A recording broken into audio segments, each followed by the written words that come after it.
బ్రతికి ఉన్నానంటే నీ కృపా, జీవిస్తున్నానంటే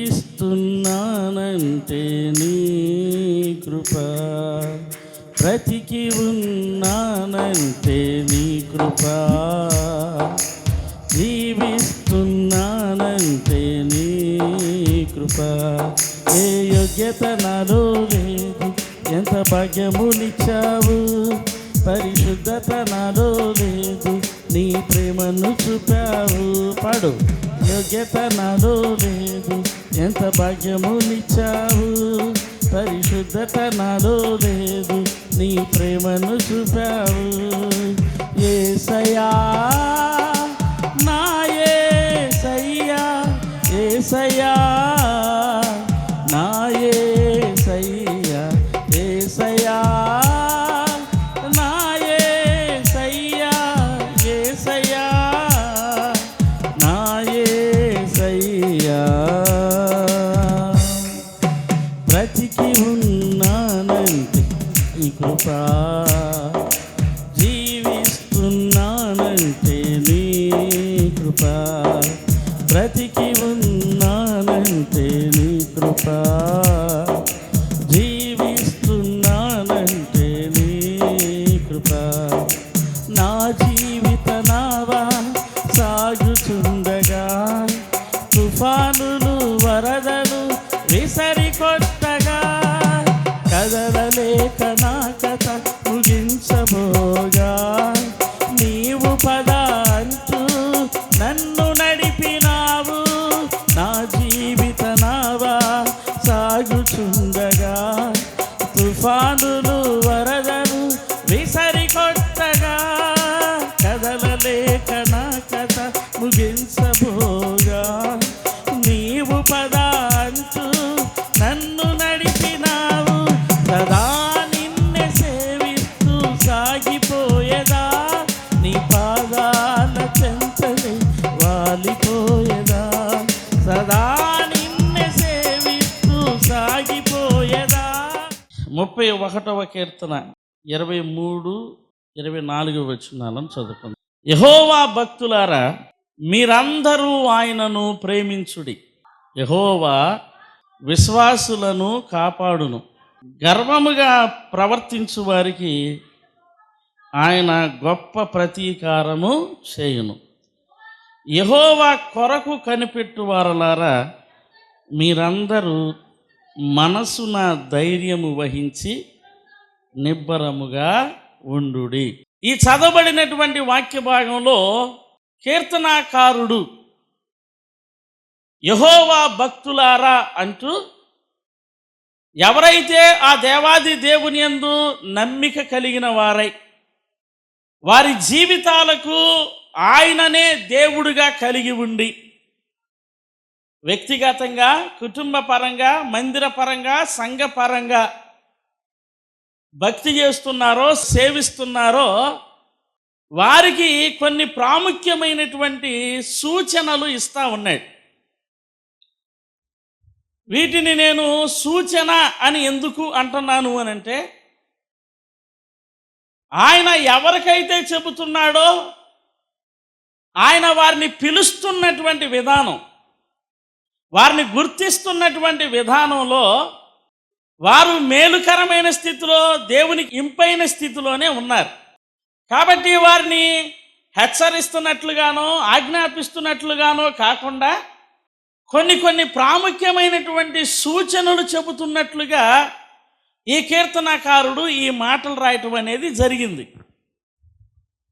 మనం కొన్నిసార్లు గట్టిగా హెచ్చరించబడకపోవచ్చు, కానీ మనకు కొన్ని విషయాల్లో చిన్న చిన్న సూచనలు చాలా చాలా అవసరం.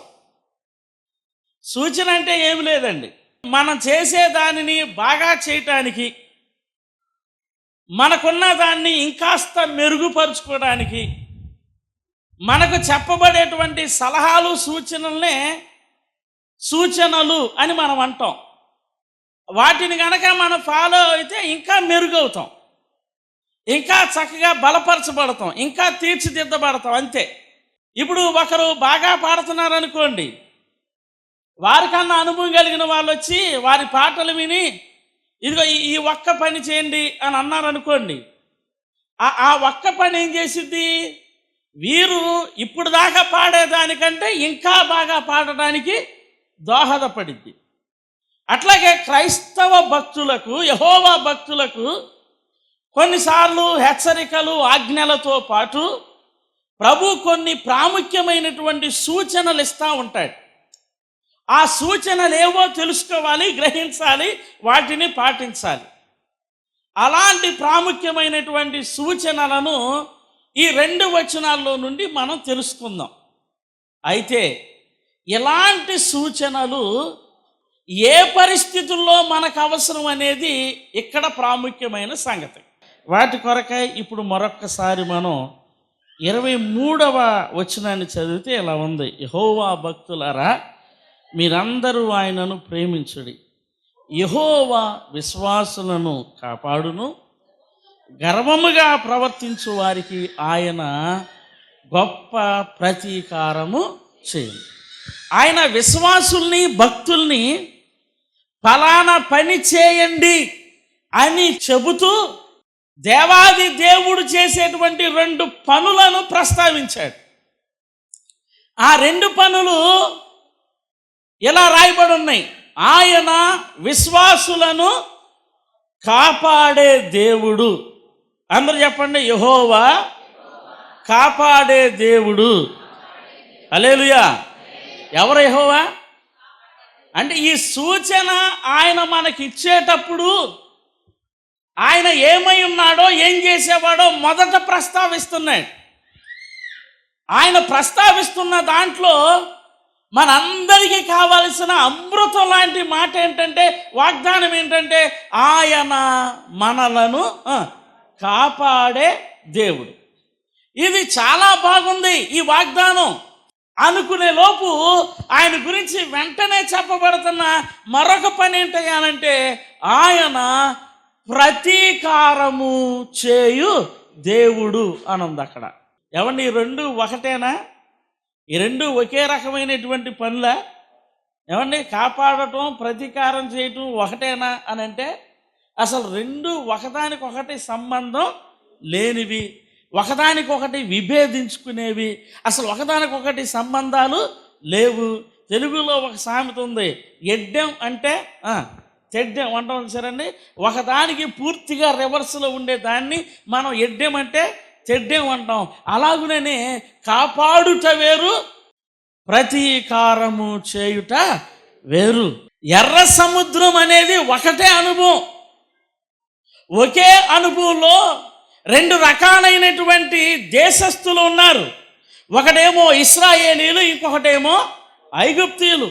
వారిరువురి అనుభవాల విషయంలో అక్కడ జరిగినటువంటి సంఘటన ఏంటంటే, ఆ ఎర్ర సముద్రము 2 పాయలవగా ఆ ఎర్ర సముద్రములో నుండి ఇశ్రాయేలీలు చాలా క్షేమముగా అద్దరికి చేరిపోయారు.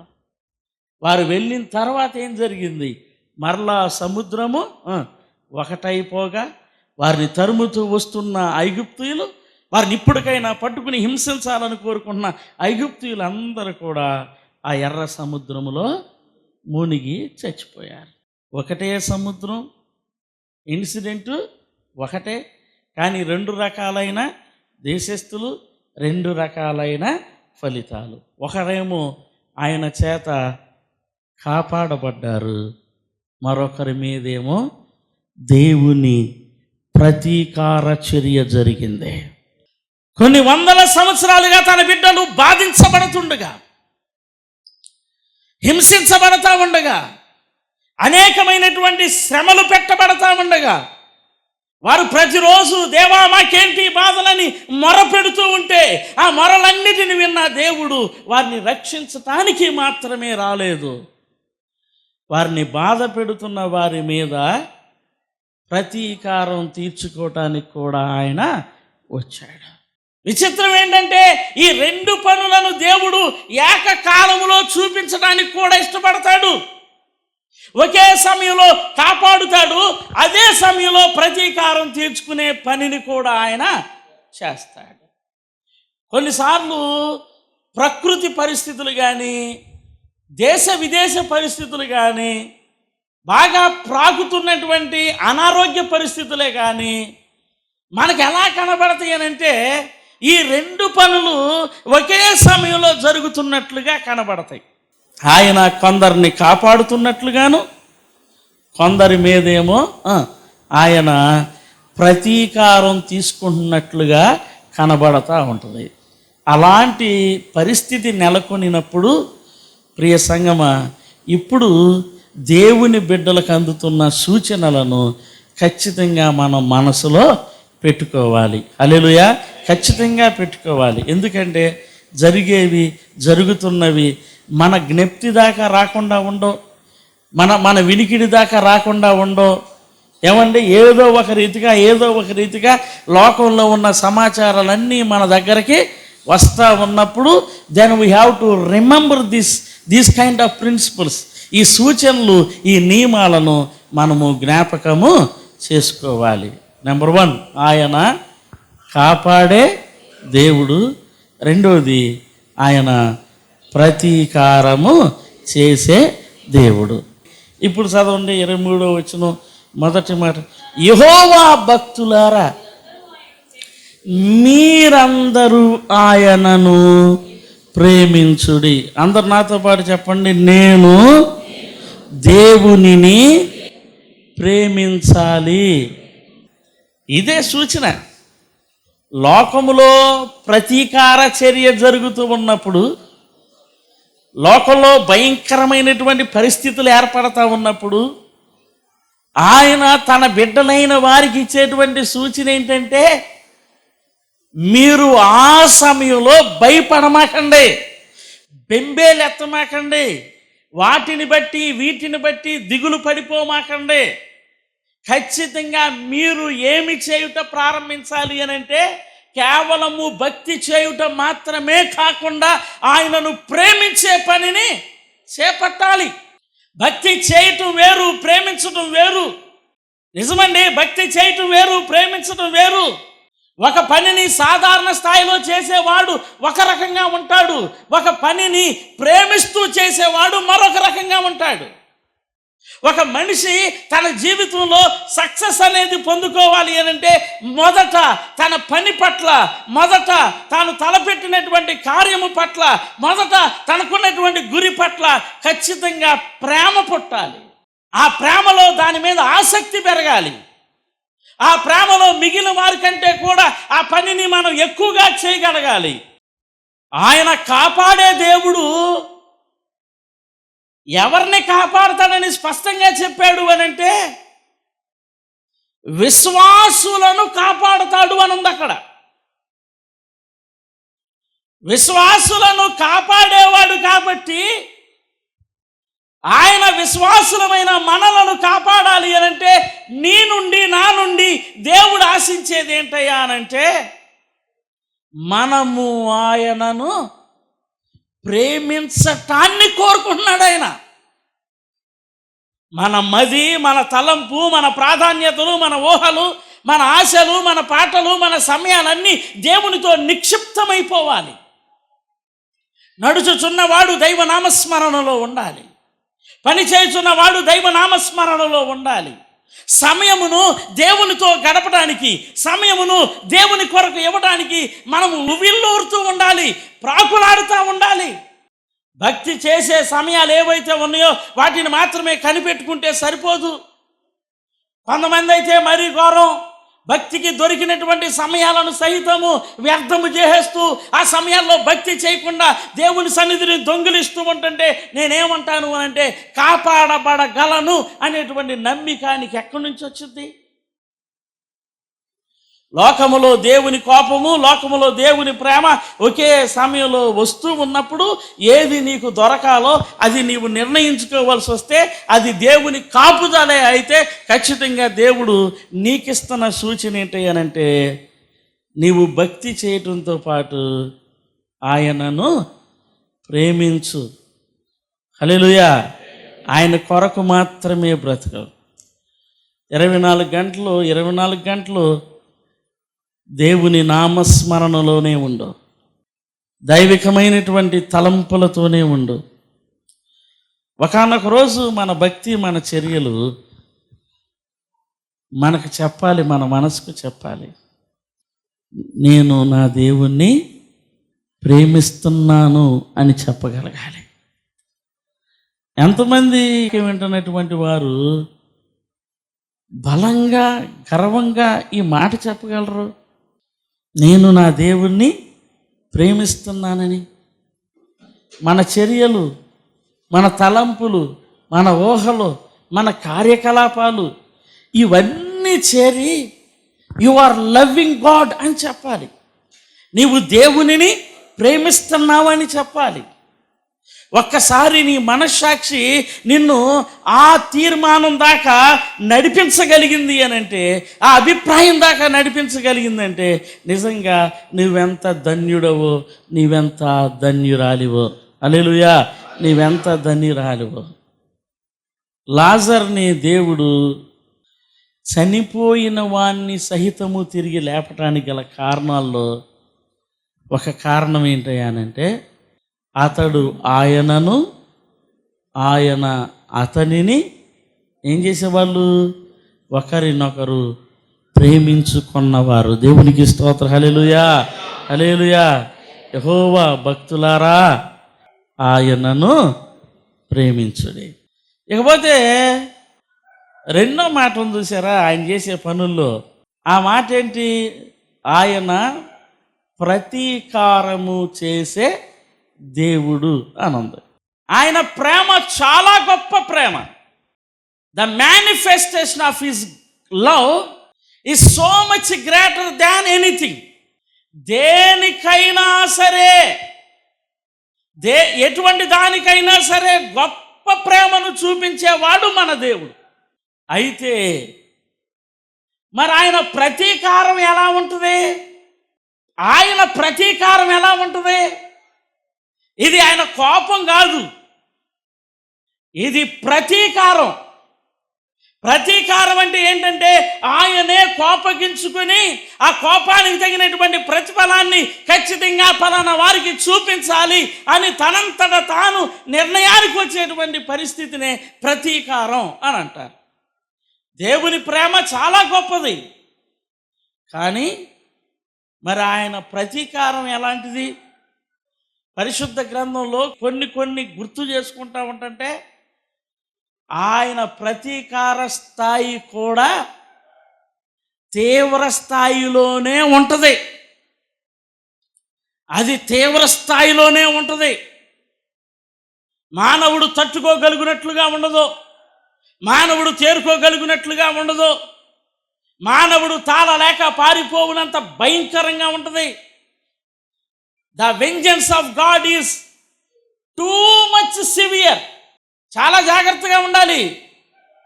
అందుకనే మనం ఎవరితోనైనా పెట్టుకోవచ్చు, కానీ పొరపాటును కూడా ఎవరితో పెట్టుకోకూడదు అని అంటే దేవుడితో అస్సలు పెట్టుకోకూడదు. హల్లెలూయా. ఎందుకు అని అంటే ఆయన ప్రతీకారం అసామాన్యమైనటువంటి ప్రతీకారం. అది మానవ జీవితాలు తట్టుకోలేనటువంటి ప్రతీకారం. నిజంగానండి. అలాంటి వార్తలన్నీ విన్నప్పుడు ఈరోజు ఆయన భక్తులమైన మనందరికి ఇచ్చే రెండో సూచన ఏంటో చూద్దాం. 24వ చరణం చదవండి. యెహోవా కొరకు కనిపెట్టు వారలారా, మీరందరూ మనస్సున ధైర్యము వహించి నిబ్బరముగా ఉండుడి. హల్లెలూయా. చెడు వార్తలు వినునప్పుడు నేను నా మనస్సున ధైర్యము వహించాలి. హల్లెలూయా. నిజమే. విశ్వాసులకు, దేవుని భక్తులకు అతి ప్రాముఖ్యమైనటువంటి సూచనలో ఇదొక సూచన. కనపడేవి, వినేవి, ఆలోచించేవి అవన్నీ ఎక్కడికి చేరతాయి అంటే మన మనస్సులోకి చేరతాయి. మనసులోకి చేరినట్టుంటాయా? వెళ్ళిపోయి లోపల గలిబిలి చేసేస్తాయి. వెళ్ళిపోయి వాటి ప్రభావాన్ని చూపించి వెంటనే మనసును ఒక భయములోనికి, మనసును పిరికితనంలోనికి, మనసును గాబరా పడిపోయేటట్లుగా చేసేసింది. కొంతమందికి అయితే అది ఒక సహజ గుణం అయిపోయింది, కొంతమందికి అది ఒక సహజ లక్షణం అయిపోయింది. ఏది విన్నా, ఏది చూస్తున్నా, ఏది మాట్లాడుకుంటున్నా, అది కూడా ఏది మానవునికి బాధను, భయాన్ని కొలిపించేటువంటి మాటలు వెంటనే మనసు ఏమైపోద్ది అని అంటే భయానికి, దిగులుకు ఊరినే దోహదపడిపోద్ది, భయానికి గురైపోతూ ఉంటుంది. అది కొంతమందికి ఏంటో దురదృష్టవశాత్తు ఒక దుర్లక్షణంగా మారిపోయింది. అట్లాంటి లక్షణం కలిగిన వాళ్ళందరికీ నేను మీతో చెప్తున్నాను, మీ మనస్సున ధైర్యము వహించి ఎట్లా ఉండాలి? నిబ్బరముగా ఉండాలి. అదేంటయ్యా ఎంత జరుగుతుంటే మమ్మల్ని ఎలా నిబ్బరంగా ఉండమంటావు? లోకములో యుద్ధ వార్తలు పెరిగిపోయినాయి, మమ్మల్ని ఎలా నిబ్బరంగా ఉండమంటావు? మానవునికి ప్రాణాంతకరమైనటువంటి వైరస్లు వచ్చేసి మమ్మల్ని ఎలా నిబ్బరంగా ఉండమంటావు? ఒక్కసారి వస్తున్నటువంటి అనారోగ్యము అంతకంతకు బలపడిపోతుంది, మమ్మల్ని ఎలా నిబ్బరంగా ఉండమంటావు? ఆర్థికంగా చేరుకుందామని ప్రయత్నాలు చేస్తుంటే ఇంకా ఇంకా ఇంకా నష్టాలు కలుగుతున్నాయి, మమ్మల్ని ఎలా నిబ్బరంగా ఉండమంటావు? కెన్ వి అలా మనం ఉండగలమా? మనస్సున ధైర్యము వహించి నిబ్బరముగా ఉండు అని ఎలా చెబుతున్నాడు అనంటే, ఆయన ఎవరికి ప్రతీకారం చేసే దేవుడు, ఆయన ఎవరి మీద కోపాన్ని చూపించే దేవుడు, అది తెలుసుకుంటే నువ్వు నిబ్బరంగానే ఉంటావు. దేవునికి స్తోత్రం, హల్లెలూయా. అది తెలియాలి ముందు. ఆయన అందరి మీద కోపపడేవాడు కాదు. పర్టికులర్గా రాయబడి ఉంది, ఆయన ఎవరి మీద ప్రతీకారం చూపిస్తాడు అనంటే గర్వముగా ప్రవర్తించు వారి మీదే ఆయన ప్రతీకారము తీర్చుకుంటాడు. హల్లెలూయా. ఇప్పుడు అసలు భయం రావాలి, ఇప్పుడు రావాలి అసలు భయం. ఎందుకు రావాలి అని అంటే, ఒకవేళ నీలో గర్వం ఉంటే రావాలి. నాలో గర్వం లేదు అనేవాళ్ళు మనసులోనే గట్టిగా దేవుని స్తోత్రం చెప్పుకోండి. రాను రాను లోకములో ఎవరు ఎక్కువైపోయారంటే గర్విష్ఠులు ఎక్కువైపోయారు. సంపాదించే వాటిని, ధరించే వాటిని, కలిగి ఉన్న వాటిని చూసుకుని వాటిలోనే గొప్ప జీవితాన్ని వెతుక్కుంటూ అవి లేని వారిని తృణీకరిస్తూ, వీళ్ళేమో ధన్యకరమైనటువంటి మనుషులైనట్టు, వాళ్ళేమో పాపిష్టోలైనట్లుగా చూస్తూ లోకమంతా ఎవరెక్కువైపోయారు అని అంటే గర్వాంధులు ఎక్కువైపోయారు. ఈనాటి కాలంలో బాగా బాగా నానుడైపోయిన మాటల్లో ఒక మాట ఏంటో తెలుసండి? నా ఇష్టం అనే మాట. God doesn't like the word నా ఇష్టం అనే దాన్ని దేవుడు పొరపాటును కూడా ఇష్టపడ్డాడు.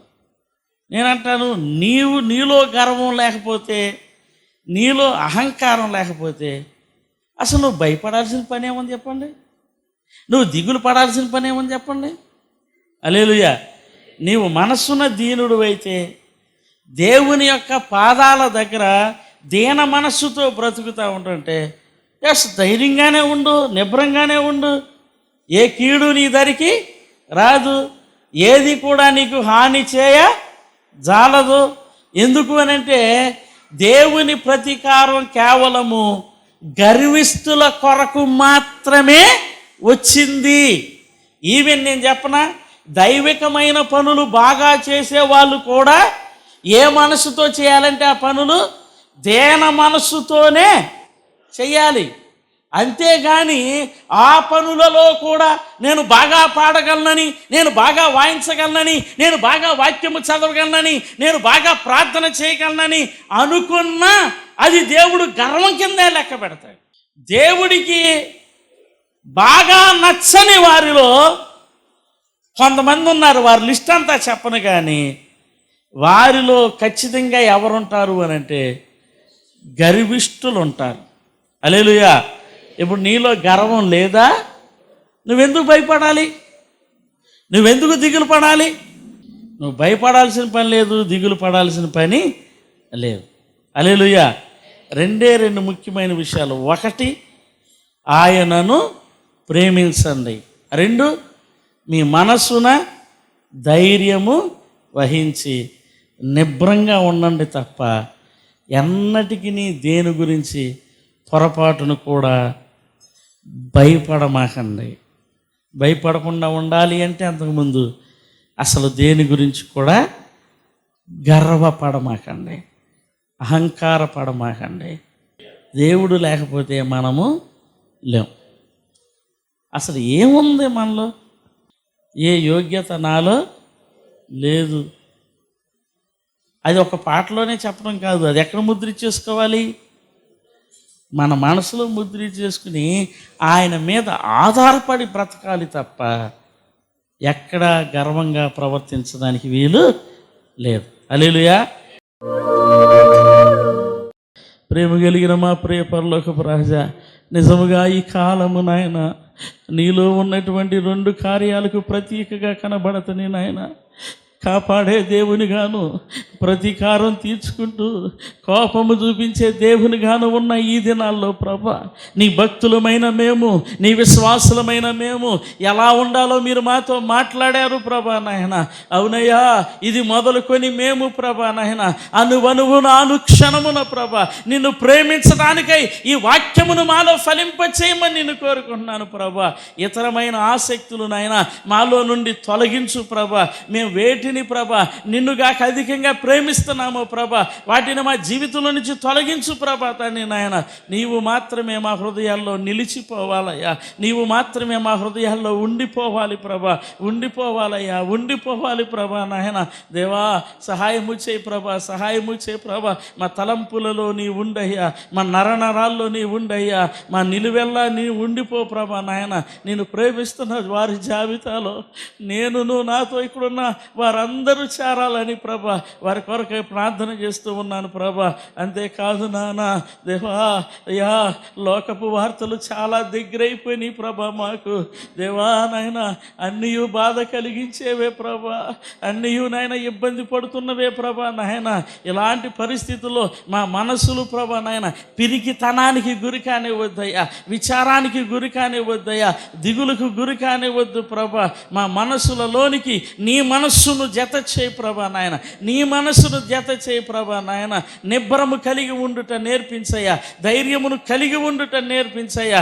ఎవరైనా ఇక్కడున్న వారిలో పిరికాత్మను కలిగి ఉన్నారా, గుణపడని ఆత్మను కలిగి ఉన్నారా, దిగులు కలిగే స్వభావమును కలిగి ఉన్నారా, వేదన కలిగే స్వభావమును కలిగి ఉన్నారా, ఇప్పుడే వారిలోకి నాయన ఓ దేవాన్ని యొక్క అయ్యా ప్రభ శక్తిని పంపించి ప్రభా తండ్రి నాయన ఆ మనసులు ప్రభ ధైర్యంగా ఉండే మనసులాగా తీర్చిదిద్ది నాయన, అది నీ ఎదుట అపారమైన విశ్వాసంగా మార్చి ప్రభా నాయన మేలు చేయమని నేను కోరుకుంటున్నాను. అయితే పదే నిన్ను అడుగుతున్నానయ్యా, మాకు కావలసినవి నువ్వు ఇస్తున్నావు, ఇస్తూనే ఉండు ప్రభా. మమ్మల్ని దీవించు, దీవిస్తూనే ఉండు ప్రభా. మమ్మల్ని ఆశీర్వదించు, ఆశీర్వదిస్తూనే ఉండు ప్రభా. కానీ ఎన్నటికీ నీ ప్రభా తండ్రి నాయన గర్వ హృదయము మాలో రానివద్దయ్యా, అహంకార స్వభావం మాలో రానివద్దయ్యా, ఇతరులను తృణీకరించే తత్వము రానివద్దు ప్రభా. ఏమి కలిగి ఉన్నాం గనక మేము పోషించబడుతున్నామయ్యా, ఏం కలిగి ఉన్నాం కనుక వెలగలిగిన వస్తువులు కలిగి ఉన్నాం ప్రభా, ఏమి కలిగి ఉన్నాం కనుక బలమైన కట్టడాల్లో నివసిస్తున్నాం ప్రభా. కేవలం నీ కృపేనయ్యా, కేవలం నీ కృపేనయ్యా, కేవలం నీ కృపేనయ్యా. జీవనాధారం బలమైనదైతే ఎవరిలోనికి గర్వము రానివద్దు ప్రభా నాయన. అయ్యా ప్రత్యేకంగా నాయన నా కొరకు, నా ఇంటి వరకు నాయన, నా సంఘ బిడ్డలందరి కొరకు ప్రార్థిస్తున్నాను ప్రభా. ఎవరిని గర్వాంధుల్ని చేయొద్దని నేను బ్రతిములాడుతూ నజరేయుడని యేసుక్రీస్తు నామమున అడిగి వేడుకుంటున్నాను తండ్రి. ఆమేన్.